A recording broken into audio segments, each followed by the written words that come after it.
малсың, мусорсың, адам емессің сен. Қорадағы қойдың дағы сенден көрі көбірек пайдасы тиер. Білесің бе, сен адам емессің сен. Себебі жүріп, қалағандай жүріп, қалаған жашауыңда жашап, көрінген алкоголыңды içip, көрінгеннің астында жатып, көрінгеннің машинасында чоғы жүріп келіп, bir айылдық соның красавчик балаға тиіп оласың. Тиісең мақұл эле, бирок анын көдөнү менен жан дүйнөсү менен ойношосуң. Алдашты баштайсың. Каалагандай алдашты баштайсың. Ал байкуш апасына гүл бере элек эле, бирок сага гүл берди да. Ал байкуш апасына ресторанга алып кире элек, бирок акча чогултуп доставкада иштеп сени ресторанга алып кирди да. Ал байкуш bir ай иштеп чогултуп араң 3000-4000 сомго bir букет алды. Аны сен алып туруп, же мусорго ыргыттың, же bir жыттап койгон жоксуң. Аны чидеги баягы бирдекелерин окуп койгон жоксуң, мисалы үчүн. Ал айылдык бала эле, билет элең аны пайдаланыш мүмкүн экендигин. Анын жүрөгү менен ойнош мүмкүн экендигин, анын аркасынан бирөө келишин билбейт элең сен. Сен билесиң, айылдык ушундай балдарды пайдаланып, bir 19-20-сын ушинтип пайдаланасың, а 21-чи сен сүйгөн, сен урматтаган адамың. Аны ар дайым өзүң запаста кармайсың, таза кармайсың, ага жакындабайсың, ага тартиптүү кыз болуп көрүнөсүң, адептүү кыз болуп көрүнөсүң, булар менен каалагандай мамиле кыласың. Бул сенин кесибиң, мойнуңа ал. Аларга каалаган нерсеңи алдыртасың, каалагандай кайф жыргал жашоо болуш керек, каалаганда пицца келиш керек, каалаганда конфет келиш керек, туурабы? Алар менен жүрүшүң керек сен. Эгер пайда болбосо мойнуңа ал, бир күндө аны жоготосуң. Пайда келбей калган учурда окшобой калды. Же реал түрдө сага үйлөнөм, жуучу жөнөтөм деп калган учурда акырын качыштын аракетин кыласың. Өзүң шылтоо таап, өзүң шылтоо ойлоп таап, баланы күнөөлө кылып туруп жашоосунан чыгып кетесиң. Ушундай ыплас кесип кылып алган бир бардык эмес, бир эже карындаштарыбызга эскертүү, узакка барбайсыз. Алысты көздөбөң бул маселеде. Хор болосуз. Хор болгондо да кандай хор болосуз? Кийин бирөөнү сүйүп калып, сүйгөнүңүзгө жетип, бала чакалуу болуп, ушунчалык сүйүүнүн пик чокусуна чыккан учурда жараткан сизди ушундай катуу сыноолор менен сынайт. Ошо көз жаштар. Эркек ыйлабайбы? Ыйлайт эркек киши. Эркек ыйлабайбы? Ыйлайт. 96 жашында сүйгөнүнө жетпей өлүп кеткен аксакалдын окуясы бар. Айтайын дегеним, көздү кысып, косметиканы, сулукту бир эркекке көрсөтүп, бирөөгө турмушка чыгып, бирөө менен жыргап жашаганга жетпейт. Когда башың проблемага келип калган учурда, эптеме жашоо коеюн дебегин. Ордуңду билгин, эже карындашым. Турмуш сага оюнчук эмес. Каалаганда тийип, каалаганда ажырашып кете турган сага бул кукла эмес. Ойлонуп кадам ташташ керек бул маселеге. Себеби айылдык балдар кристалл болот да, чынында. Эң таза балдар болот. Чындыгында ушундай. Пайдаланба. Алардан пайда көрбөйсүң. Башыңа бале болуп келет эртең. Жеген кичинекей мышыкты богудай бирок 500 сомдук тортторуң эртең башыңа ушундай чоң проблема болуп келет. Кээ бир аялдар уктап жатканда сөгүнөт. Аял сөгүнбөйт деп ойлойсузбу? Аял сөгүнбөйт, аял эч нерсе кылбайт деп ойлойсузбу? Аял дагы сөгүнөт. Болгону сизге сөгүнбөгөнү жакшы. Сизге сөгүнбөйт, чындыгында. Эркекке сөгүнбөйт, бирок кыздардын өзүнүн территориясы бар, узкий кругу бар. Ал жерде билесизби, ушундай сөгүнүчтөр болот. Сиз өмүрүңүздү уга элексиз. Сиз уга элексиз өмүрүңүздү. Ушундай торговийлер кетет, ушундай сеналар кетет, ушундай сатып алуулар кетет ал жерде тамаша иретинде, бирок алардын сөгүнүчтөрүн, алардын сүйлөшкөн сөздөрүн Тынч океанга алып барып таштасаң, Тынч океанды көтөрө албай балчыкка сазга айланып кетет да. Ушундай деңгээлде ушундай жаман сөгүнүшөт. Кыздар дагы сөгүнөт, болгону сизге сөгүнбөйт да ал. Эми уктап атканда да уксурап сөгүнүп койгон болушу мүмкүн. Сизге сөгүнбөгөнү эң жакшы мекендешим. Сөгүнбөйт деп ойлобоңуз да, сөгүнөт. Ордо келгенде бардык адам сөгүнөт. Кыздар сөгүнгөн учурда ошол сөгүнгөндөрдүн чөйрөсүндө бирөөсү, экөөсү өтө катуу сөгүнөт. Группа бою сөгүнөт. Жети атаң калбайт, энеңден, атаңдан эч кимиси калбайт. алардын сөгүнүчтөрүн чогултуп келип жалпы жер жүзүнүн рекордсмени деп ат бериш керек аларга, медаль тагыш керек. Ушундай катуу страшный сөгүнөт. Бүт кыргыздардын сөгүнүп келишин бир жерге койсоң дагы алардыкы басып кетет. Айтайын дегеним, сөгүнөт. Болгону сизди сөкпөсө болду да. Эч нерсени эч качан артка сүрбө. Жөн эле кофе ичишти дагы артка сүрсөң, бул муздап калат, сууп калат, Сөйлө. Азыр кылганды үйрөн. Азыр кылганды үйрөн. Апама кийин жакшылык кылам, бутка туруп алайын, анан апама жакшылык кыламын десең, апаң карып калат. Мисалы, жаш кезинде бир жерге алып бара турган болсоң, того ойноп чыгып кете берет. Жаш кезинде бутуда, колунда күчү бар. А карыган кезде алып барсаң, чакалбай калат ошо көрө турган жерге дагы. Көрдүңбү, өкүнүп каласың. Айтайын дегеним, не болсо калтырба, кийинкиге калтырба. Бутка туруп алып үйлөнөмүн дебе. Бутка туруп алып үйлөнөмүн дебе. Аракетиңди кыл азыртан. Азыр кыл. Кийинкиге эч нерсени таштаба. Өзгөчө саякатты эч качан артка таштаба. Саякаттын негизи 3 пайдасы бар. Биринчиден бай болосуң. Бай болушту кааласаң саякат кыл. Ал жактагы бизнесинен баштап бүт бардыгын үйрөнүп, Кыргызстанга рыногун алып келесиң. Интернетте бар го, интернетке чыга элек нерселер өтө көп азыр. Күн сайын жаңы модель, күн сайын жаңы техникалар ойлонуп табылып атат. Айтайын дегеним, туристик зона деп көп нерселерди ачып кое берет, бирок туристик эмес зоналарда көп нерселерди тарттырбайт телефонго дагы. Айтайын дегеним, аларды бар көрүп, көз менен кылып көрүш башка баары. Айтайын дегеним, аракет кыл, бай болуш үчүн саякат кыл. Анан кылган абалың, саякатың бардыгы ниетиң түз боло турган болсо жакшылык.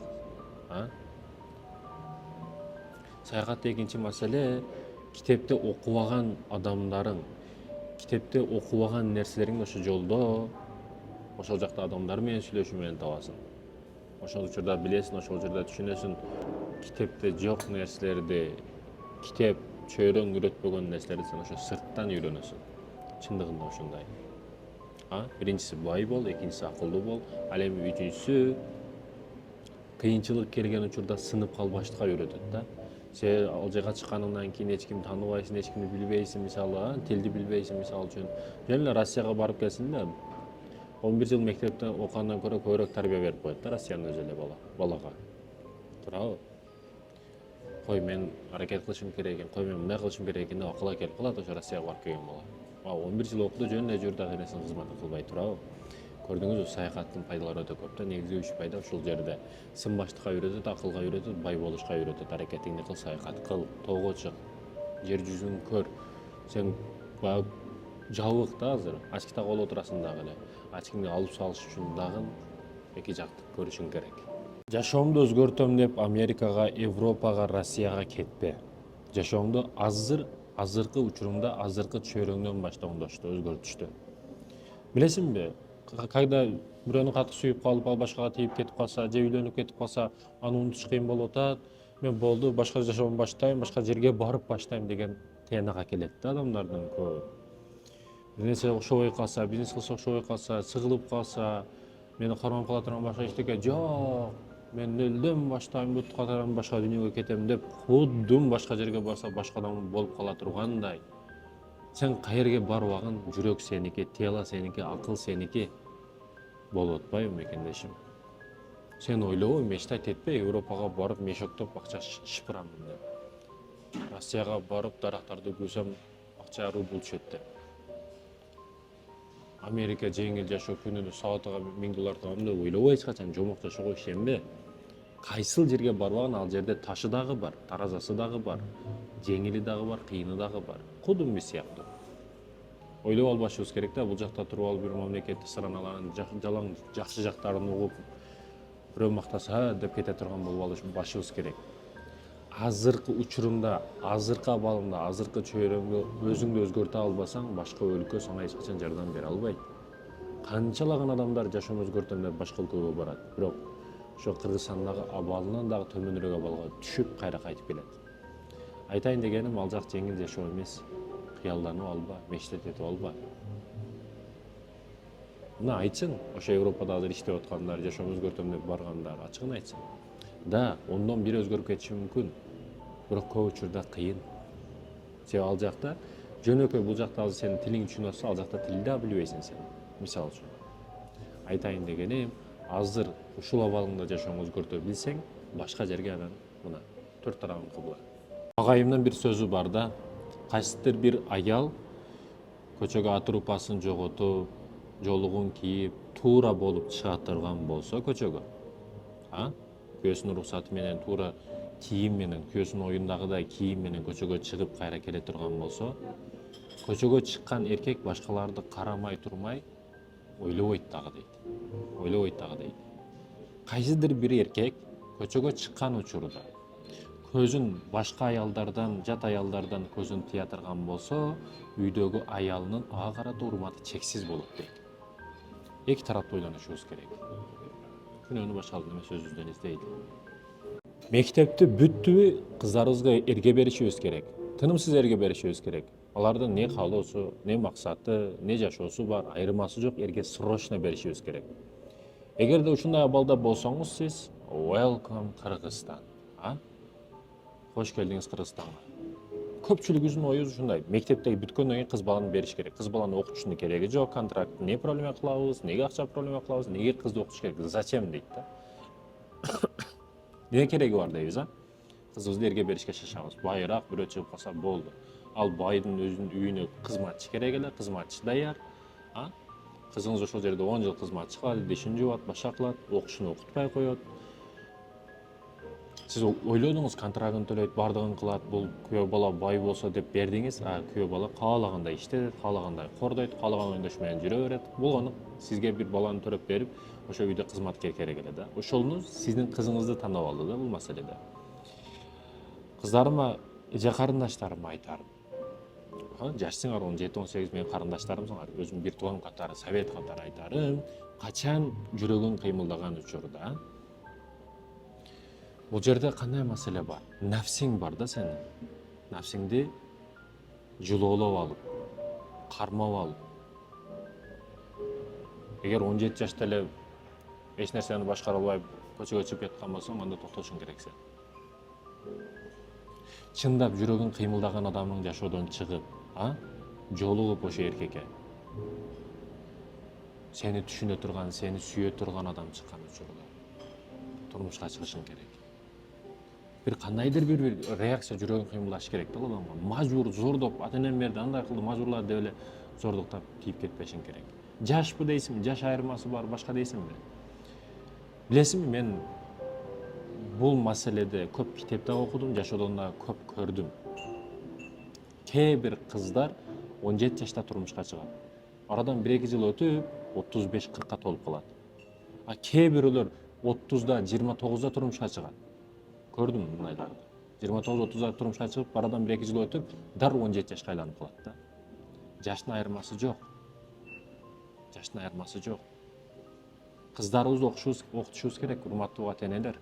Окутушубуз керек. Болгону диплом деген эмес, для диплома эмес.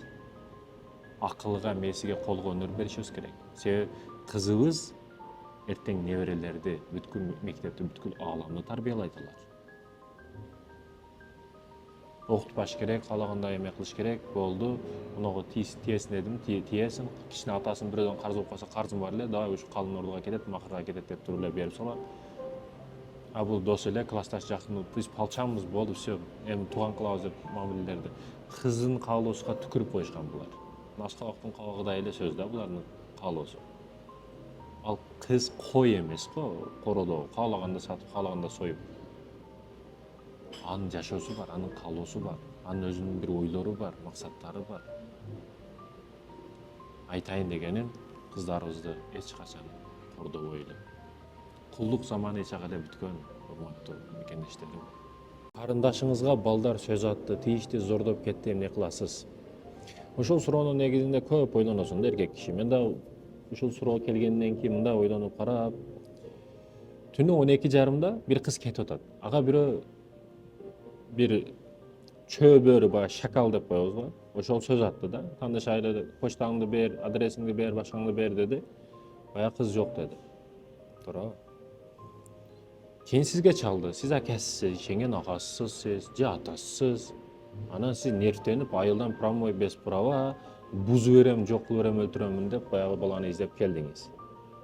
Эми суроо жаралат да. Түнү 12:30 карындашын жолуксуз чачын белигече жаба турган көйнөктө эмес, чачтарын ошо көчөгө чейин чыгара турган деңгээлде кылып коюп, көчөгө коюп жиберген кыска юбкачан, духилер жайында сулуу кылып, кукла кылып жасантып көчөгө чыгарып койгон.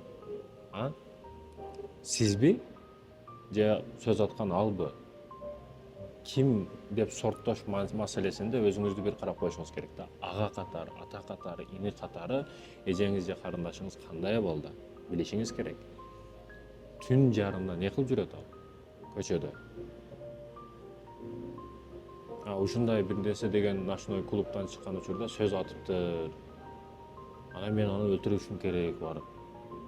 Бул кандай тыянак чыгара алсам бу жерде? Кандай жерде жүрдү, кандай жерден чыгып атат и ким ага сүйлөп атат? Карышкылардын ичиге, прям кайнап аткан карышкылардын ичиге коёнду таштап коюп, коёнду коргошум керек. Өзүң негизи өзүң таштадың буяка. Бирок эми сөз аткандан кийин, кичине жерин тиштегенден кийин барып карышкылардын бардыгын өлтүрөмүн дегендей маселе да бул. Мен айтайын дегеним не маселе? Урматтуу, ал карындашыбызда күнөө жок. Анын артында турган эркектерде да күнөө. Ошо жылаңач чыгарып койгон интернетке, ошо сүрөттүү аялдар мунун артындагы эркек өлгөн. Мен жеке оюм. Себеби азыр сиз айылдан келип, шаарга келип, ошо сизге карындашыңызга сөз аткан адамды таап өлтүрүшүңүз мүмкүн. Бир шакалды өлтүрүшүңүз мүмкүн. Бирок ошо карындашыбыздын артында чындап ата, чындап ака, үкө деген система турбаса, экинчи шакал күндө табылат. Үчүнчү шакал эртеси күнү табылат. Төртүнчү шакал күндө табылат. Ага таштала турган, олжо катары көрө турган шакалдар толтура. Бирөөсүн өлтүрөсүн, экинчисин өлтүрөсүн, үчүнчүсүн өлтүрөсүн, күндө өлтүрө бересиң да. Айтайын дегеним, биз душман жакты эмес, өзүбүз жактын каталарыбызды оңдоп алышыбыз керек да. Өзүбүз сооттуу, өзүбүз курал жарактуу болгондон кийин башка бизге бирөө сырттан келип катыла албайт. Ушул нерседе чындык бар да, ойлонушубуз керек. Бул маселеде ойлонушубуз керек, урматтуу эркектер. Интернетке сүрөт койбогон кыздар бар да. Сүрөт койбогон кыздар, алар хуник, сулуулугу жок, фигурасы жок, силердей көпчүгү жок, көкүрөгү жок, ошондой кыздар деп ойлойсуздарбы? Же алардын косметикасы жокпу, же акчасы жокпу, же кафе ресторанга алар барбайбы? Ушундайлар бар, туалетке кирсе 280 жолу туалет кылып, сүрөт кылып, ошону экөөсүн тандап эң жакшысын ошондо дагы монтаждап, баягыдакай фильтрлеп, анан кийин чыгарат да. Мактаныш керек, кафеге бир жылда бир кеп калды да эми бул. Болуп кетти да бул. Шам жагылып, өзгөчө бир кафеге кирип калды, эми Кудай берип калды деп пайдаланып калыш керек, возможность мүмкүнчүлүктөн, Себеби күндө келе бербейт андай жерге. Бирок ушундай жолукта, өзүнүн галереясында, фотосунда, телефонунда, соткасында ушундай сүрөттөрү бар, кооз. Аны чыгарса эркектер өзүн кармай албай калат, ушундай деңгээлде сулуу кыздар бар. Бирок алар интернетке койбойт андай сүрөттөрүн. Себеби алардын атасын, агасын, инисин намысын арзубаган, нравится, баягыдакай дизлайк үчүн эме кылбайт да. Коюп койбойт, алмаштырып койбойт. Эгерде сен, карындашым, эжем, эркектердин жырткычтыгы ойгонгон учурда сенин сүрөттөрүңдү көрүп эмне иш кылыштарын билгениңде, сен намысың сыяктуу сактаган болот элең ошол картинка сүрөттөрүңдү, туурабы? Сен комфорт зонасындасың, сен курсагың ток, сен баягыдакай алюминийди иште кофе ичип атасың жыргап, сеники все хорошо, бирок сыртта жырткычтай каны кайнап, күч толуп жүргөн бойдоктор толтурат. Азыр баягы РТП, СТП, суний интеллект толтура мынакай сайттар чыгып кетти. Бир эле сүрөтүңүздү фотомонтаж кылып толтура нерсе жасап коюп атат бүгүн. Кудайым сактасын. Ошондуктан ар нерселерди кое бербеңиз интернетке.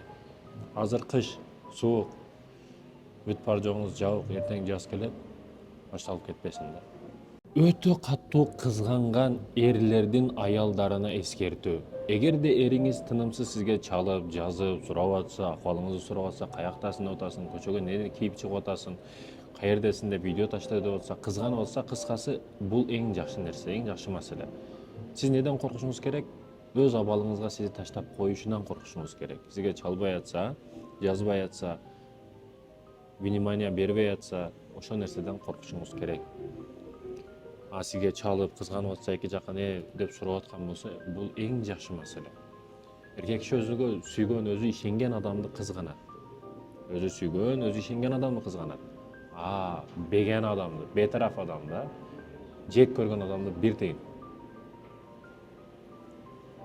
Өзүм билем, өтүгүм төргөй элем деп каалаган мамилени кылып, эриңизге баш бербей баштаган учуруңузда, түнкү 2-де келип алып классташым менен жүрдүм эле, ал менин жакын досум эле, Куран астыга чейин барып алып, мен классташым 20 жыл чогуу окуганбыз десеңиз дагы ал жомокторуңуз өтпөйт. Кыянат кечирилгис нерсе, өмүр бою эркектин жүрөгүндө калат. Жүрөгүндө сөзсүз түрдө калат. Бул унутулбайт. Канчалаган дубалдар бузулат, бетондор дубалдар бузулат, үйлөр бузулат, керек болсо каргалар дагы өлөт, ошончо көп жашаган. Бирок кыянат кылсаңыз, бул жакшы мааниде, жаман мааниде дагы айтып атам. Бул эч качан эркектин көөдөнөн, жүрөгүнөн кетпейт.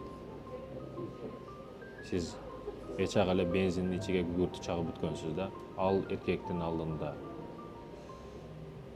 бир түтүм сигаретчелик дагы кадыр бактыңыз калбайт.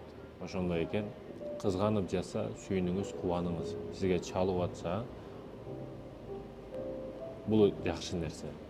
Өз абалыңызга таштап койсо, bundan коркушуңуз керек. Сизге чалбаса, жазбаса, бул учурда коркушуңуз керек. Мындан өткөн жаман нерсе жок. Түнкү 12:30-2:30да чалып алып, сенин помадаңдан баштап, ички кийимиңдин размери, светини сурай турган балага эч качан ишенбе. Алдыңда болуп кала турган болсо, кандай иш-аракеттерди кылат? Ошого чейин айтып, детально айтып, аппак бир жерлериңди бардыгын сүйлөп, сөздөрүнүн ичинде ар нерсе кылгысы келип сүйлөп жаткан эркек киши сага эч качан үйлөнбөйт. Түнкү жарымда, түн жарымда, мына жерге чык, мына жерге барып келебиз деп, өзүң өмүр бою жыттап көрбөгөн алкоголду сунуштап, сигаретти чектирип көрүп аткан эркекке эч качан ишенбе. Хорошо, ал бай болушу мүмкүн, машинасы болушу мүмкүн, бирок сенде не бар?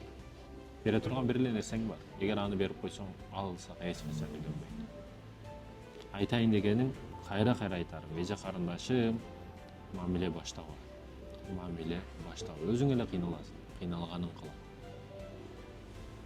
Эркек сени пайдаланды, иш маселеси бүткөндөн кийин башкасын табат. 100% башкасын табат. Сенчи сезимдериң менен жалгыз стресске түшүп, кудум тегерек өрттөп жаткан бир кийикке окшоп калып кетесиң.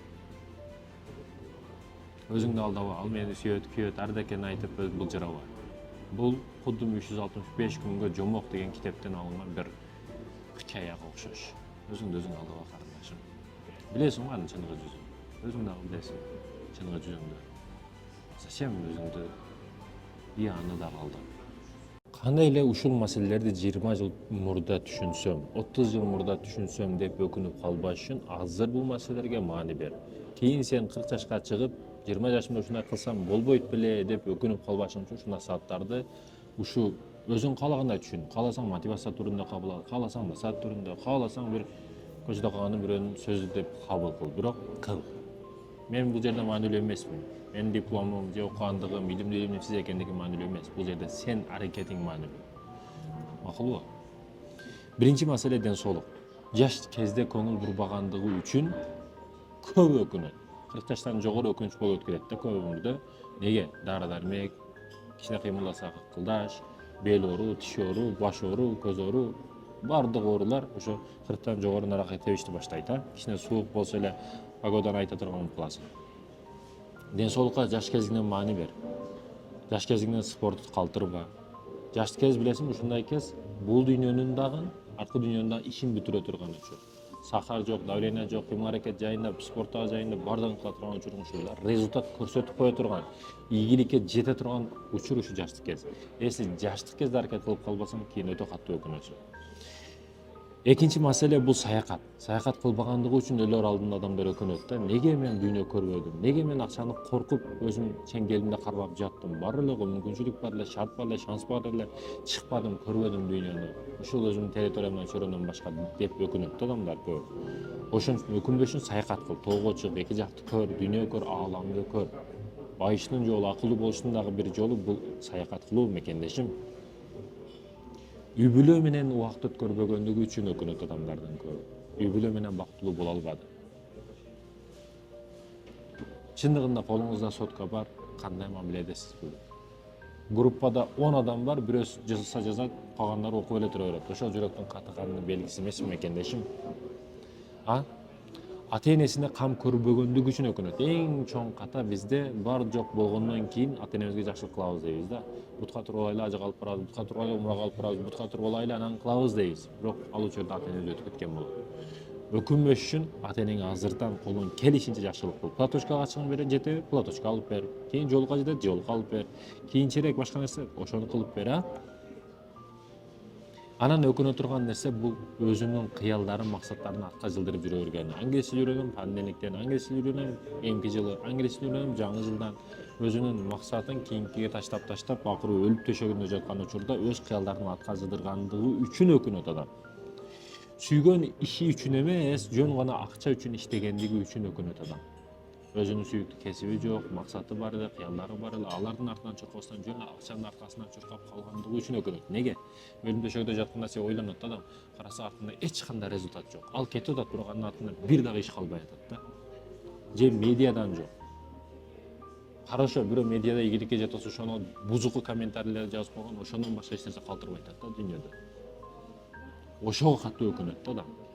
Ошондуктан дүйнөдө не калтыра аласың, дүйнөдө жакшы не бере аласың, сенден кийин алып не кызмат кыла алат, сенин атыңды не бескерет, iPhone, Apple десе Стив Джобс дейбиз го бүгүн баардыгыбыз. Ошол сыяктуу не результат калтыра аласың, ошол темада ойлонушуң керек. Акчаны кеп акчанын аркасынан эмес, сүйгөн ишиңдин аркасынан кубучта турат.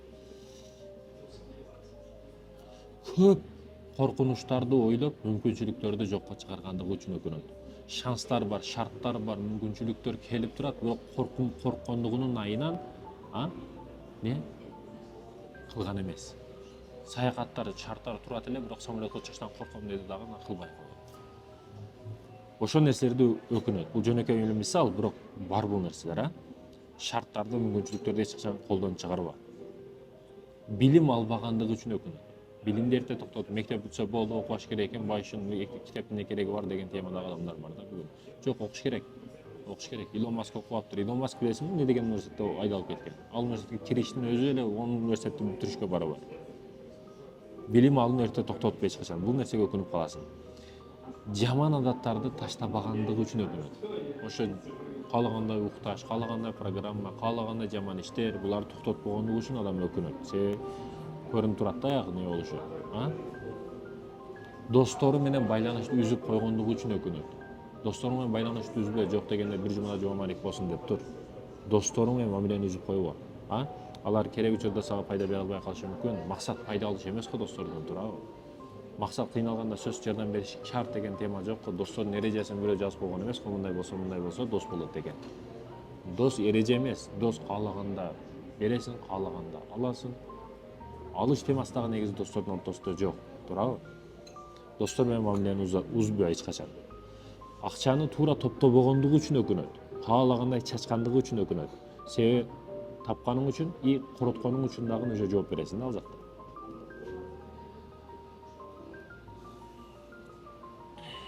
Өзүнү баалабай, башкалардын пикирин өтө эле көп эл эмне дейт деп жашагандыгы үчүн өкүнөт, кыскасы. Эл эмне дейт деп той кылды, эл эмне дейт деп сүннөт той кылды, эл эмне деп жашады, эл эмне дейт деп үй салды, эмне дейт деп машина алды, кыскасы эл эмне дейт деди. Акыры караса түшүндү, эл эч нерсе деген эмес экен да ал тууралуу. Өлүм төшөгүндө түшүнөт ошол нерсени. Бирок өкүнүп калбаш үчүн азырдан ал нерселерди жийиштир. Сапарга чыкканы, дүйнөнү көрбөгөндүгү үчүн өкүнөт. Сүйүүсүн ачык айтпай, унчукпай койгондугу үчүн өкүнөт. Балдарына жетиштүү көңүл бөлбөгөндүгү үчүн өкүнөт. Көп өкүнгөн адамдар балдарына убакыт бөлбөгөндүгү үчүн өкүнөт, Өмүрдү өтө олуттуу кабыл алып, кубанычты унуткандыгы үчүн өкүнөт мекендешим. Өзүнө ишенбегендиктен көп нерседен баш тарткандыгы үчүн өкүнөт. Сүйлөп кой, 1000 адам турат алдыңда сүйлөбөгөндүгү үчүн өкүнөт. Сахна бар эле, мүмкүнчүлүк бар эле, өзүн көрсөтүшкө, талантын көрсөтүшкө шарттар бар эле, бирок көрсөтпөгөндүгү үчүн өкүнөт. Себеби өзүнө ишенбейт да. Убакытты эң чоң капитал деп билбегендиги үчүн өкүнөт. Убакыт чакылдап өтүп атат, мына чакылдап өтүп атат азыр. Мага сааттын үнү чыгып турганы жагат. Неге? Мен өтүп атам дегенин ал. Өтүп атканын билдирип турат да. Өмүр менен ойношкондор бар. Шашка ойно, шахмат ойно, теннис ойно, бирок өмүр менен ойношпо мекендешим.